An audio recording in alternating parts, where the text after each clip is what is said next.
Good evening, and welcome to not the edition of the Shadow Gallery, but I am your host, James Donnelly, co-hosting with my lovely wife. Hi, you know me as Kat. And tonight we are going to talk about seeing Star Trek Into Darkness. Now, turn off. Okay. So, we're going to break this up into two reviews in one. Not both of our perspectives, but we're going to do this in unison. The first part of this review will be spoiler-free. So, we'll talk about you'll talk about the film and so on and so forth, but then for those of you who have seen it, you will want to stay longer because then we will start to talk about the plot and It's more of the very characters. hard to discuss this film without spoilers. That so is- just a disclaimer. Very, very, very correct. There's a lot of really well written, very much avoiding the spoilers of this film because obviously, since it's J.J. Abrams, it's shrouded in secrecy, and I know I want she's to. trying to play with some of the stuff. Go ahead, hit something.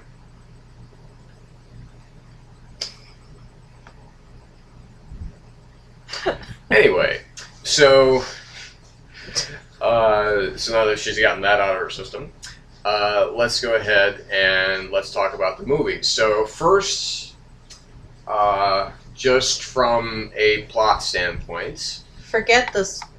That's getting into it. I mean, just Okay, so let's before just break it down. before breaking the film We're down. going to give our rating. Yes. Now, this is, again, out of a 10 scale, 10 being the best. What would you say? I would probably. Well, I don't like to do 10. That's just. All right, then 5. I do 4 because that's what most movies are. But no, 'Cause we discussed this last time. 5 out of 5. So not 10. 10 is bad because I do all of my comic book reviews. I would give it 4.5 out of 5. 4.5 out of 5. I would give this 5 out of 5. Yes.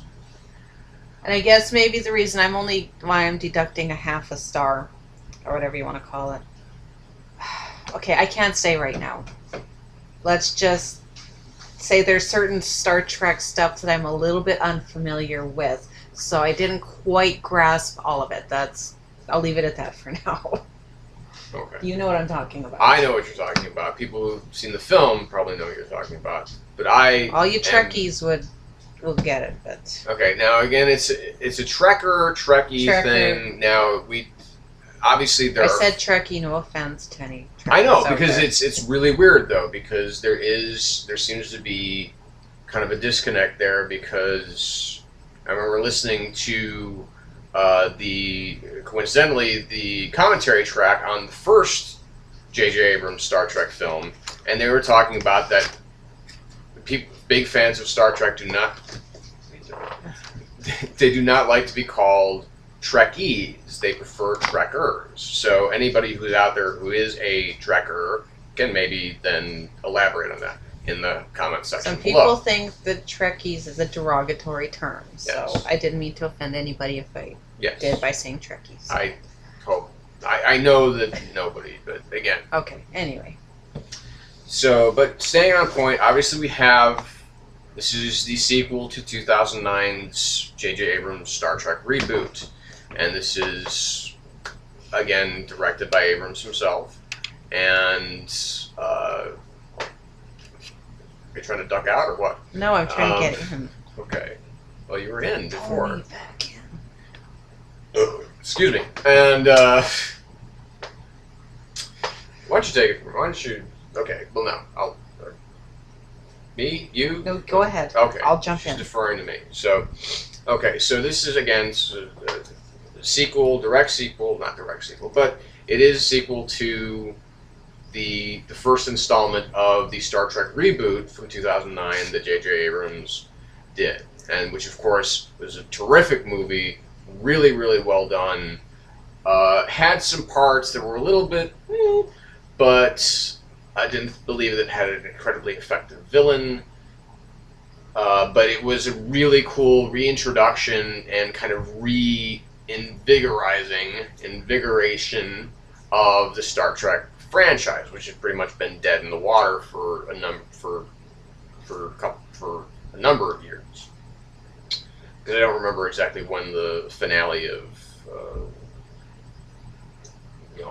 the final episode of Next Gen, All Good Things, and then Star Trek Nemesis. I don't remember when that came out. It was 1996. No, 96 was First Contact. So anyway, what the hell do you know about it? Okay. She always surprises me in some way or another. But anyway, so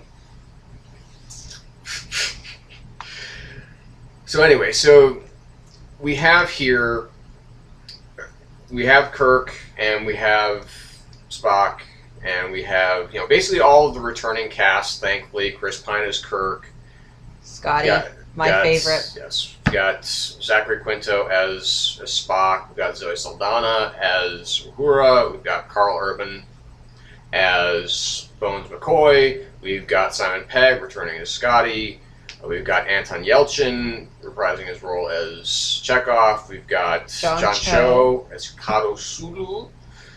And added to the cast here, a couple different members here. Now we have Alice Eve, who is playing...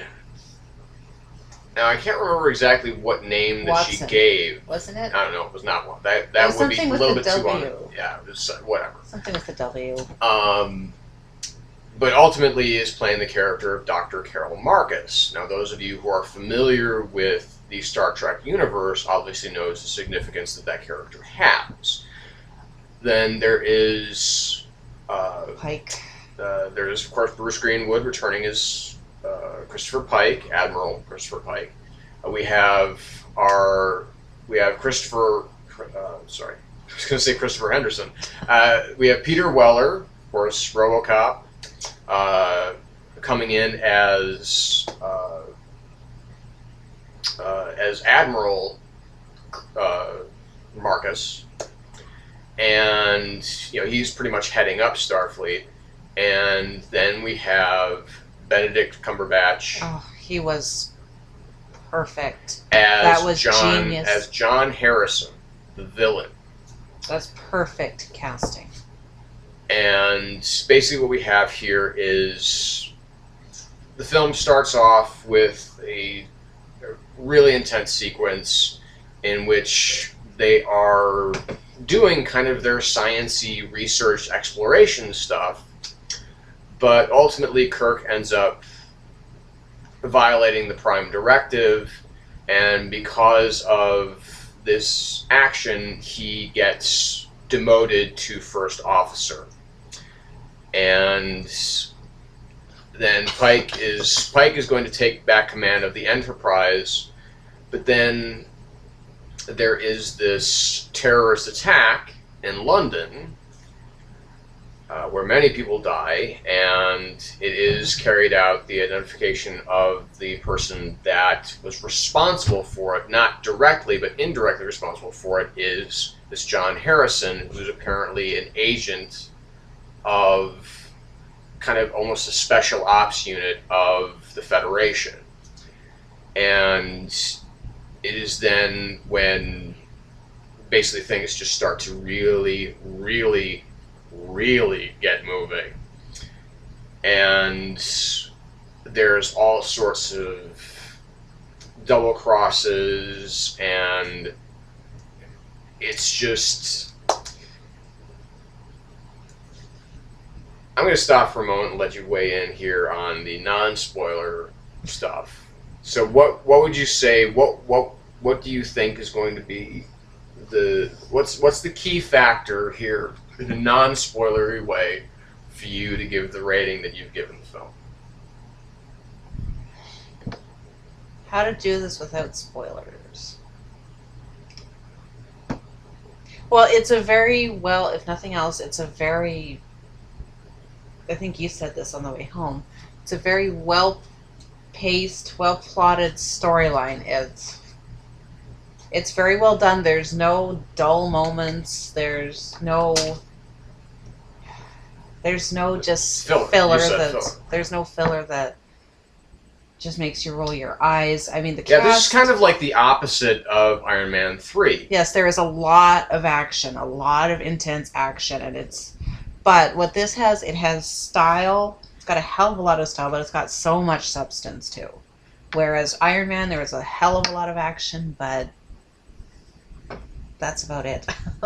It was very stylized in the way that it was presented, but it just didn't have a lot of. Okay, And it was, we knew this from the last one, but it's just, you take all the good parts of the last film and you just times it by 10. It was, well, it was so well acted. I don't know, even the whole cast just seemed to have a very good chemistry, everybody with each other. There's no dull moments. It's... Well, to reinforce that, and Simon Pegg, my favorite. I love Simon Pegg. He is my secret boyfriend, yes. And he is perfect as Scott. He even got his Scottish accent from his wife. Well, he perfected it a little better than the last time. Well, you yeah. could tell he worked on it. But yeah, this is his wife is Scottish, so she was basically his dialect coach for the first film. Yeah, and he still had. I didn't feel that there was any. Okay. The thing about this film, as you were saying, is that it is incredibly action-packed. There's been a lot of reviews. I've read a lot of reviews of this film.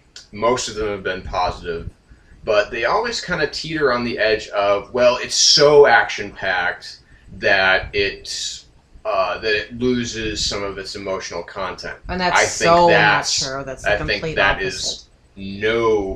No true at all. There's no gratuitous violence or action. No, just here's some explosions for the sake of explosions. Everything happens for a reason, and everything is very well done. I mean, Abrams obviously showing a lot of affection for Trek fans, a lot of affection for big summer movie making. That's what obviously, this was. This was your perfect summer blockbuster film. Because we saw that. I mean, we saw that with some of his previous outings in directing, with the first Star Trek film that he did. Very much Super 8 is very, very much a love letter to the big summer movies of the 80s. And this is also, it's a love letter to Trek fans. There's a lot of different influences from a lot of different films. It was like he kind of just he cobbed some pieces from here and there and so on and so forth. Like the opening sequence is very, very, very Raiders of the Lost Ark-esque. Just with the pursuit of the tribal people. I mean, that's something that every review has pointed out. So, I mean, there's a lot of, he definitely has a lot of Spielbergian influences here, and you really get the sense of that. And so it looks great. But it is an all-out assault. I mean, this movie does not really give you much of a chance to breathe. And when it does, it's nice because, okay, you're able to relax for a few moments, and then all of a sudden, bam, right in the face with some other really, just kind of almost shocking or, big action beat. One thing, and I don't know how much I can say, the whole thing with Spock. Do you feel that you should say it? Well, in this segment? Okay, hang on. I don't know. Okay. if you're in doubt, then there is no doubt. You shouldn't say it. So, okay, so yes, it's very well written. It's Roberto Orci and Alex Kurtzman who did the screenplay again for this. I mean, I know that some people kind of look down on them because they also did the screenplay for some of the I think for all of the Transformers movies. Really? But, yeah. Wow, I'm glad I didn't know that going in. It doesn't make a difference though, because they are, they know their audience. Okay, so I mean, they know that people going to see Transformers movies are going to be wanting just, okay, give me big robots and all that kind of shit. That's fine. Let's not start talking about Transformers. Yes. And Michael Giacchino's score, again, awesome. So awesome. I mean, I loved his score in the first film. I think I love this score even more.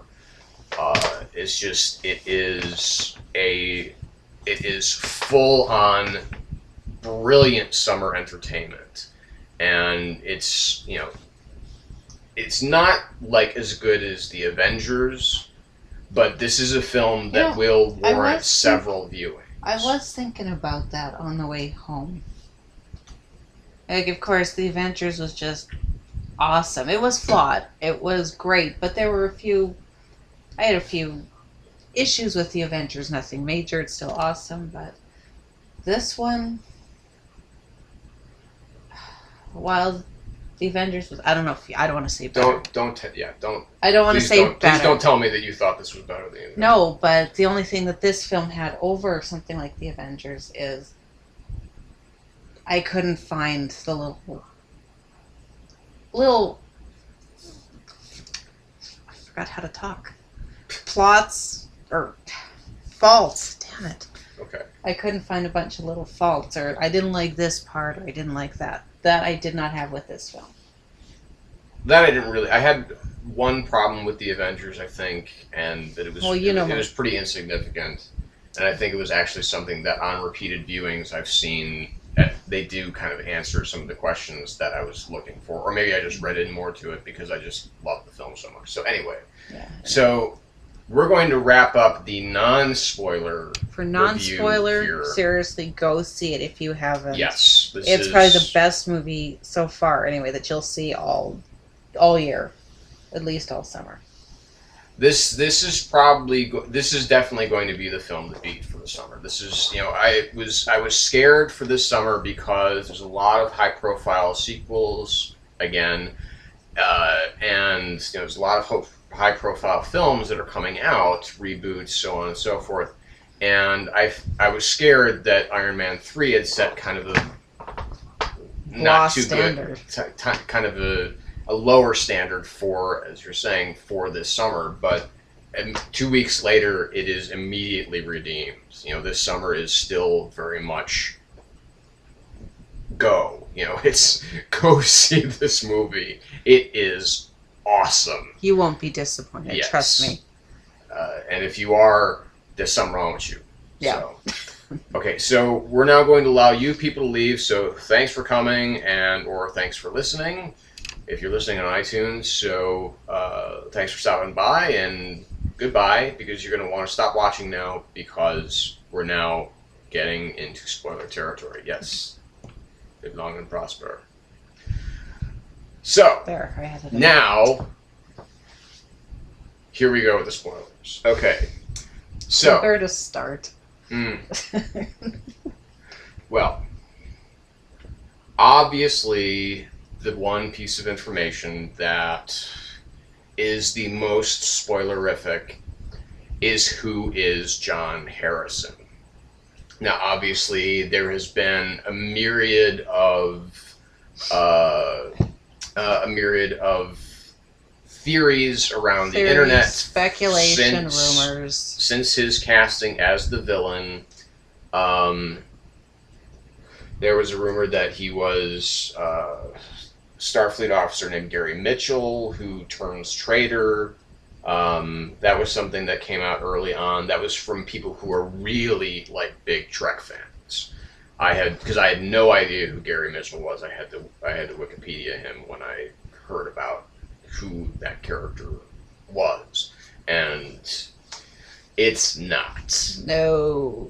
This is the guy everybody was speculating, or maybe not speculating, hoping for. Yes, Benedict Cumberbatch is indeed... You gotta say it right. You know what I'm talking about. Khan!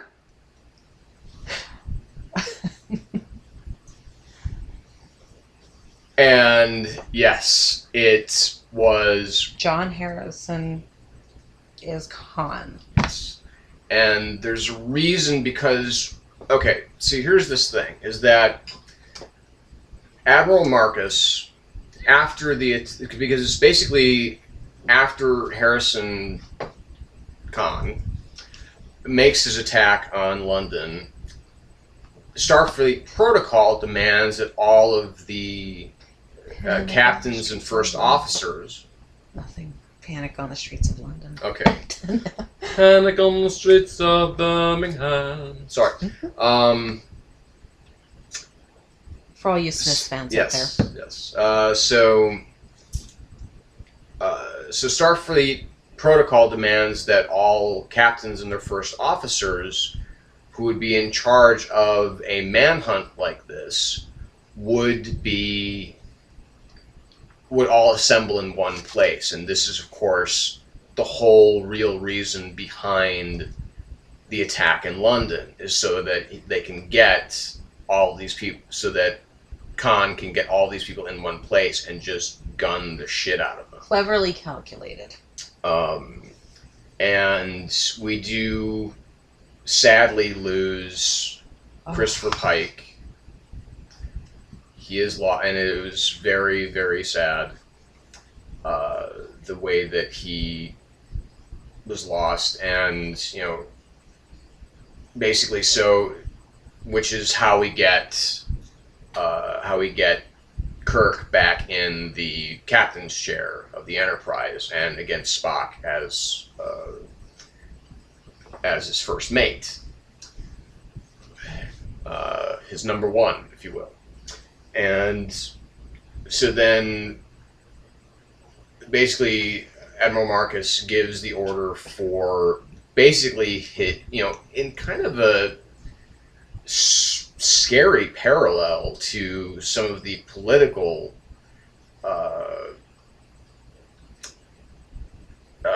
zeitgeist of the time now, basically gives the order to eliminate John Harrison. And that he has gone to an unpopulated area of Kronos, which is, of course, the Klingon home planet.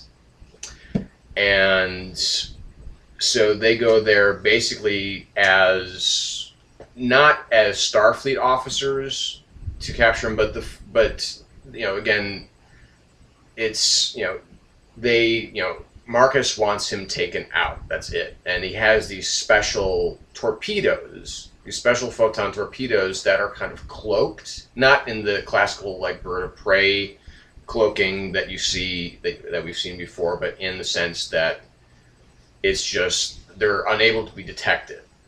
So, when they finally do find Harrison on Kronos, huge fight between the Klingons. We do see Klingons for the first time here. There's a whole bunch of Klingons and a whole bunch of like small birds of prey, like almost like just not the giant attack cruisers that we've seen, but just almost like patrol vessels. It's really it's really neat. And so we have these we have this moment where actually Harrison intervenes kind of on the behalf of the crew of the Enterprise, fighting the Klingons, and then he surrenders himself. And Kirk is trying to beat the shit out of him, and just think in The Dark Knight Rises, where he's trying to beat the shit out of Bane, and it's like, dude, you're gonna have more success punching a brick wall. Yeah. So I mean, it is, because obviously, Kirk wants him dead, but he feels that, and in no small part thanks to the logic of Spock, that it's morally wrong to just kill him without standing trial. So that influences his decision to not kill him and to take him back to stand trial for his crimes. Now, here we get into kind of when they do, because there's a moment where they do open up, because Carol Marcus basically has snuck on board the Enterprise forged. That's one thing. When she came on, I started to get a little nervous. You've got Spock here, you've got Kirk here. And of course, Kirk, you know, he's the womanizing guy that he is, and then she sat between them, and I'm like, don't tell me they're gonna do some goofy romantic side story or something. They didn't go there, and I was happy, but I was nervous that that's where it was gonna go. Well, no, I mean in respect to like a love triangle, you mean, or I mean that Kirk was going to have like a romance with her. With her, okay. And I'm like, I didn't come to see that. I came to see Star Trek, not a love story. Well, see, although the film itself is kind of a love story, but not in a romantic or familial love sensibility. It's more of a brotherly love, if you will. It is that, you know, this team, you know, because essentially we have Kirk here. He's obviously lost his father, his real father, and now he's lost his surrogate father in Admiral Pike. So, I mean, his desire to get John Harrison is very strong. So, can I just throw this in? Throw. One thing that the movie could have used more, you know what I'm going to say. It could have used more tribbles. There was a tribble. Could have used more tribbles. There's a lot of fan service, and that's just one example of the way that this movie has a lot of shouts out to Trek fans, but particularly to fans of Wrath of Khan, there is a lot of fan service. Which I haven't seen Wrath of Khan. Really haven't seen. I don't know if I've seen any of the other Star Trek films. So that's where your kind of disconnect comes in, but that's okay because this is while it doesn't require you having advanced knowledge of that to really be like or like so even if you're not a hardcore Trek fan, you'll still love this movie. Yeah, you can still watch it without knowing the whole backstory or whatever you want to call it. So, but we do get a little bit of an Avengers vibe here, and I'll explain what I mean by that. Is because once they do get him back on board the Enterprise, there is the feeling that, kind of like Loki. Yes, when they had him in the room. Well, I mean, yes, there's the glass. There's the glass. You know, cell where you're able to, you know, the whole Hannibal Lecter thing that's been used and used and used and used and used, but it still works. It's a trope because it works. So because, you know, you can't just, you know, when you imprison someone, it's better to see all of their face instead of them being, you know, in bars and everything like that. And, you know, so I mean, to see their whole body, just to see their posturing, that's one of the things that Cumberbatch really brings to the role, is a sense of this consistent superiority. Now, of course, you know, could put him in the same category as, I don't know, it's interesting that we're drawing all these Avengers comparisons. But Benedict Cumberbatch it was brilliant casting. He was perfect. He had the same kind of cold but very charismatic. He had the sexy bad guy. Very much the sexy bad guy. The charisma, the charm, the accent. But he was a perfect villain. He really was. You could have him same vibe as Loki. It was perfect. And so I mean, but really you do get a sense that he wants to be there. That's the only reason that he gave himself up. Now the reason, of course, that he gave himself up is that these torpedoes are not what they seem. They do not carry warheads of any kind. They carry his people. And that is what he is first and foremost concerned with until all fucking hell breaks loose, because we do get a lot of discussion in this film about the impending war between the Federation and the Klingon Empire, that they are certain that war is imminent, particularly Admiral Marcus. And you get this kind of, as things go on, you start to really get this kind of warmongering sensation that not only is conflict perhaps imminent, but there are forces out there that are trying to make it unavoidable, that want a war between the Klingons and the Federation because it's the only way to preserve the Federation. We've seen that in other Star Trek films. We've seen that in Star Trek VI, The Undiscovered Country, where they are trying to manufacture a conflict between the Klingons and the humans. Or at least, actually, well, in that film, they're actually trying to drive them into extinction. So, but, and there is a shift here. There's a paradigm shift of what you expect to happen once certain information does come to light, because it seems that for a bit, anyway, that Khan almost may become an ally. Because you do have to remember, this is taking place within an alternate timeline. So they can change the rules. They can rewrite the history of the Star Trek universe any way that they want to. So that is something that really does keep you on your toes, because, and especially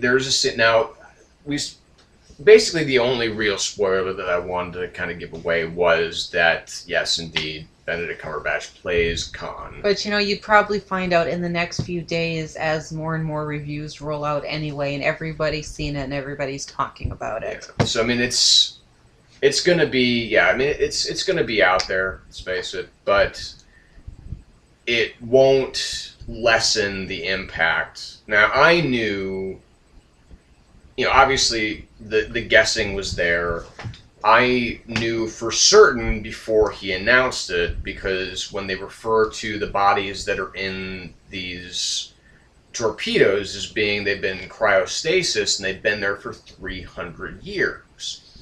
And as we know from our history of Trek, that... I was sick when they taught that in school. I know. I was sick that day. It was not a good day to miss, because that was probably the only interesting day that there might have been, if one had actually existed. But when they say it's 300 years old, that these bodies in these cryostasis tubes, whatever, that are encased in these torpedoes are 300 years old, it's like, oh, well, we know, again, from our history, that that Khan Noonien Singh is the product of late 20th century genetic engineering, which explains his strength, explains his intelligence, it explains what exactly he's doing, what his investment is. So the thing that is important about this film is because, like I said, it is very, very intense. The subtitle of this film, Into Darkness, is pretty accurate, because it does get dark. It's not an altogether happy movie. It does get very intense, but like we were saying before, there's no, like I said, some of the reviews that I have read have commented on how the film just runs at breakneck pace almost the whole way through, and it doesn't leave time for filler, which is what I like about it. But it's kind of losing the traditional Star Trek feeling and there is even a line that Scotty has about, I thought we were supposed to be an exploration, but this seems more like a military operation.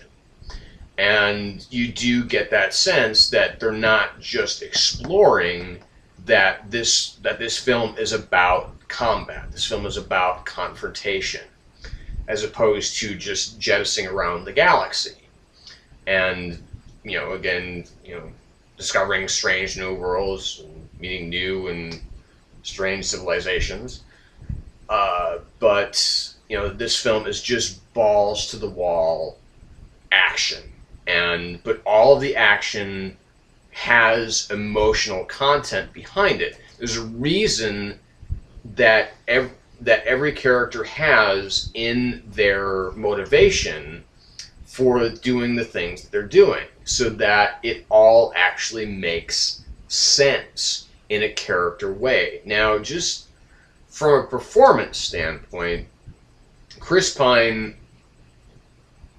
knocked it out of the park in this film. He was really terrific as Kirk in this film, much more assured than he was in the first film. That's because obviously, true. when you're taking on such an iconic role, Well, the character. there's some butterflies. The character too, though, the character of James T. Kirk from the last one, you can tell he's matured. Yes. He's smartened up. No, Not smartened not- up. not That's enough. not the right word. Not But enough, he's because matured. obviously- He's not as stupid as he was. well, he's Not that he was stupid. Well, but you know what I no, mean. but he still has a lot of the same qualities. Well, I mean, of course, he's, but his he has- rashness, his impulsiveness, which is, of course, what gets him into trouble. And the one thing, as a side note, I love the fact that he is a Beastie Boys fan. As you'll see in this film, is that, because in the first film, obviously, we had Sabotage there, and it's like, okay, well, this is just kind of for us, people that It was are just of a this good. era. It was just Because a it's a good song, song that was for this appropriate for this the scene. moment when he's driving his dad's old cherry Corvette around and drives it off the fucking cliff, and it's really fun. But then when you get around to it, it's like, okay, he actually likes the Beastie Boys, so it was a nice moment there. Every character, as in the first film, really does kind of get their moment to shine. Obviously, Scotty has a much larger role in He this does, film. and I love it. There is a part where he decides to quit. Mhm. He decides to quit, and that was not.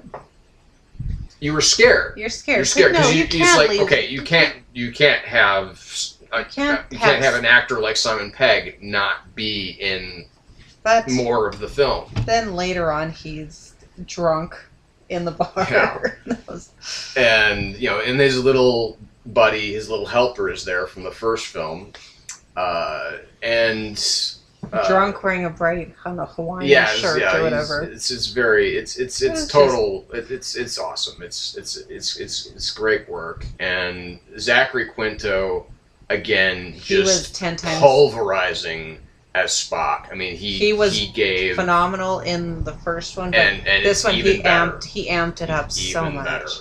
Because this is really, I mean, if you kind of tear the film apart, the film, again, is very much about Kirk and Spock. But the central character seems to be less of Kirk and then more on Spock here. At least I felt, because No. in a way, because there's this concentration of, well, he is half human. So Think about it kind of, this is a dumb example, but you know the movie Freaky Friday? yes, I do. They're kind of butting heads, but then they have to learn to see things from Through each other's perspective. Yes. In the beginning, there's the whole thing that Spock, how can you not feel anything? Yeah. And that's the logical side of Spock. And then he has to talk to the human side of Spock. And then at the end, I'm just shortening it up here, then Kirk has to stop and do the logical thing for a minute, and then it's Spock's turn to feel. Yeah. So it's just, it works well. It So yes, I mean his character is in constant conflict with Both sides, the with logical the side. Vulcan and the human Yes. sides of himself, Yeah. which gives us a whole new world to explore here. There is a great cameo in the film. I'm not going to spoil it, Did I? but no, you didn't. And I was so happy that it was there. Why didn't you tell me earlier? And what? Cat. What? Why didn't I tell what? The That you cameo. did not. Well, you didn't say anything about it, so Okay. I'm wondering if I even. No, you didn't say anything about it. I didn't catch it. What do you mean you didn't catch it? It was right there. We'll talk about it later, I guess. Well, I mean, where Spock is talking to someone we didn't Oh. expect to. Yeah. Okay. Okay. Brain So- fart. Anyway, Carl Urban. I love Carl Urban so much as Bones. He's so awesome, and there's so many perfect Bones moments in this film. And will you figure out what you're gonna do here, kitten? Come on. Anyway, so I don't know. It's okay. I haven't set the stun.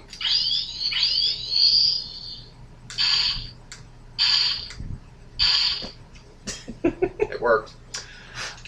Okay, so Zoe Saldana, again, doing a really terrific job here as Uhura. She could have had a little bit. She could have a little bit more to do, but she Yeah. does have. What she does, The she does moment. well. I mean, she has a couple of really, really awesome moments. She in the film. speaks good Klingon. She does. And, again, I mean, John Cho, I think, had a little bit more time in the first film, He to kind had of a lot more showcase. to do But in the first film. But he has different duties in this film. yeah. And same with Anton Yelchin as Chekhov, as I think he that got he to was. do more this time. He got to do well. I It's, got it's kind of nervous. equivalent, to be perfectly honest, and I was getting nervous about him because I felt that I felt that he was going to get kind of shortchanged. Well, no, but it's. but he wasn't. Kirk asks him to put on the red shirt. Yes. And I'm like, no, No, you wouldn't. That's bad. But we do get. that didn't happen, Yes, so don't worry. It did. So I mean, we do get a lot of harkening back, like I said, to Star Trek II. Particularly and I don't want to give too much away here because it's something that I had read online. I didn't read it. I kind of read between the lines. It's something along the lines of the finale of Wrath of Khan was going to come into play here, and it does. And it wrecks you. It just totally fucking wrecked me. I did not see it coming. And when it did come, and when I saw it coming, I'm like, please don't do this. Please don't do this. And then they did it, and I'm like, fuck. But then it has, again, this awesome fan service to fans of that film in a number of different ways. So, but then you get to, this finale with, I mean, this amazing finale with Khan crashing a starship near Starfleet headquarters, almost into Starfleet headquarters, and then there is this incredibly pulse-pounding, heart-stopping pursuit through the streets, and then onto these, flying whatever dirigibles or whatever the hell they are. Not dirigibles, but they're just these, like, transport vehicles, whatever. And it was just like, oh my god, what the fuck is going on here? Because it's so awesome. I mean, it's not what's going on. They're trying to track him on his ship, and then Yeah. he just jumps 30 meters. Yeah, so I mean, he's just moving so quickly that they can't get a transporter fix on him, so they just have to beam somebody down to pursue him. And once you get to that point in the film, obviously there's only one logical choice. Half the word logic. I didn't want to say no pun intended because now we kind of know who it is. Well, there's But a little bit of help too, so we'll keep my mouth Yeah, shut. so, again, there's just, I can't say enough good things about this No. film. Like I said, it is really, Abrams to has me, outdone himself. it is so much of a throwback to some of the really awesome action adventure films of my youth, the great sci-fi films of my youth, and when you see that, it just gives you big glee inside. And it's just like I am overjoyed to see this amount of energy and this amount of thought and this amount of care that's put into a tentpole film, big franchise film, because you can obviously phone it in. We've seen it happen hundreds of times by now, but this one, they were just, everybody was spot on. I mean, just Bruce Greenwood as Pike, Peter Weller as Marcus, Alice Eve. It was that would be kind of my only quibble with the film, is that she kind of is almost there as more of fan service than anything else. Like, there is a reason that she's there, and that reason is exploited, but it's more of a plot point than it is a fleshed out character. Yeah. And so that would be the only thing that I would say is kind of the negative about this film, is that her role is just not that good. She's really good in it, but it's just the role itself is not as complete as you want it to be. Because, I mean, this is a shorter film. This is like 2 hours and 10 minutes, and the first film was like 220 plus. Was it really? Yeah. So, I mean, this is a shorter film, which is not this, and there is some bloat to the first film that I think could have gone elsewhere, like that bit, like the whole sequence on the frozen planet and everything like that was just, with the big monsters, and that was, I thought, I actually had to pee during that scene, so I was glad that I did, because I came back right in time to catch in that film You just missed Simon Pegg's or Scotty's opening. That's right. He came in wanting a sandwich, and you missed that part. Talking about food. A little food. But like I said, I mean, just absolute. It is really stunning filmmaking, and yes, there are lens flares. Are they as obtrusive as some of the ones? I mean, after a certain point, you just don't even care anymore. I wasn't counting. I didn't go in, saying, well, there's a lens flare there. There were a few moments where I'm like, okay, yeah, there's a lens flare there. Yeah, there's another one there.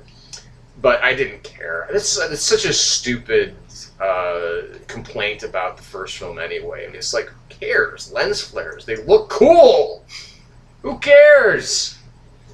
But anyway, so that's where I'm going to leave it. Like I said, it is absolutely awesome filmmaking. I'm still just, I want to go see it again. I know. Now. It was just I've got more free movie passes.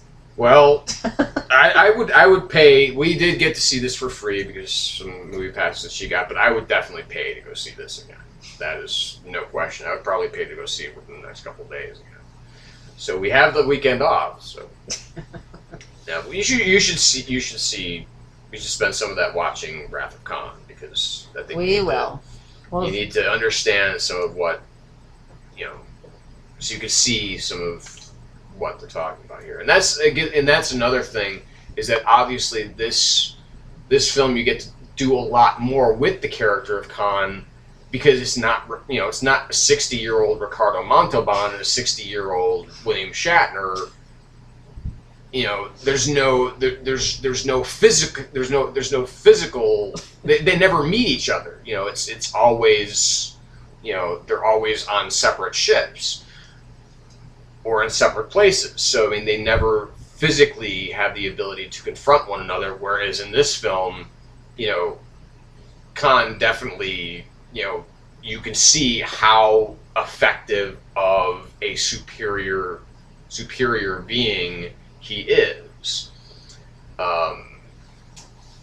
And unlike Montalban, doesn't have the accent. I've done far more than kill you, Kirk. I have hurt you, and I wish to keep on hurting you.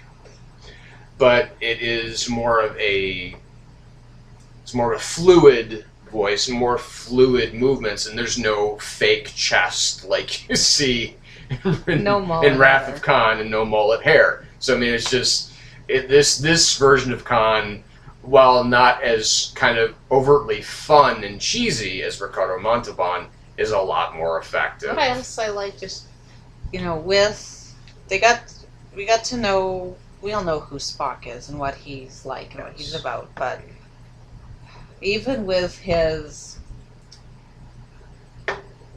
logical thinking, Yes. he had some good lines. He was, even though he's just being completely honest and Right, I mean, logical, but it's it was funny. And because of the kind of, you know, the iciness in which Yeah. he delivers his lines. You know, I mean, it's just we he. got to know these guys just a little bit more, and everyone's game just got, they stepped up their own games Yeah. a bit. And Yes, they did very much so. So I mean, it's, you know, so the final thoughts for me, like I said, go see it because you won't be disappointed No. as a Trek fan I haven't or had as this a much- film fan. I haven't had this much fun at a movie since the Avengers last summer. So, So I mean, that's you don't get much more of an endorsement than that. So yeah, go see it. So final thoughts from you? Yeah, you haven't already given. that I haven't already given. Just go and strap yourself in. You'll have a great time. Yeah. You will not be disappointed. And if you go with a girlfriend, you get to hold their hands in the moments that are really, really, really exciting, and you get to cry on their shoulders when you get to the really emotional parts of the film, which there are some. So There's a few of them. there's some feels to this film, and it's tough feels. It's tough feels to deal with. So, but anyway, so More tribbles. yeah, that would be. I guess that, you know, that will be, you know, the thing that you will demand from the next film. Just more tribbles, please. But that's the trouble with tribbles. So anyway, thank you for watching again. After this, I'll still be continuing my hiatus from the new comics, bitches.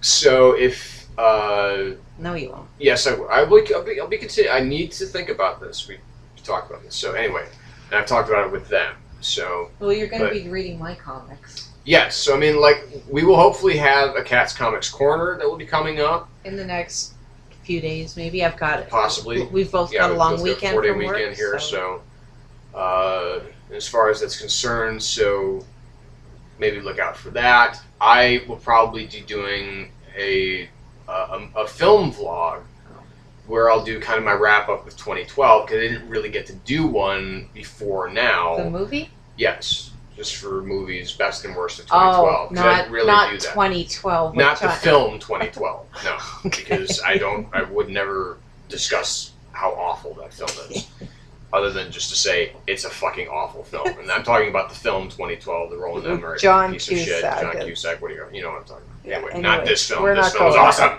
So, thank you again for watching. Oh, you're I not going thank to you. discuss what comics you're going to be reading, what comics we might be reviewing? Or are you going to leave that as a surprise? We'll leave that as a surprise, Okay. and they already kind of know. So. Oh, Those who do watch and have actually watched this whole thing, because again, this is the spoiler okay. Yeah. heavy portion. So if you have watched this long or listened this long, thank you again for coming out. It's always fun to do this here with the wife, and so we will see you again hopefully soon, and at the very least you'll see me again soon. Again, not to necessarily do the comic reviews, but at least to I didn't say that I was going to stop entirely being present. I just am going to cool it on the comic reviews for a little while. So until then, thank you again for watching. Thanks for coming out, and we'll see you again real soon.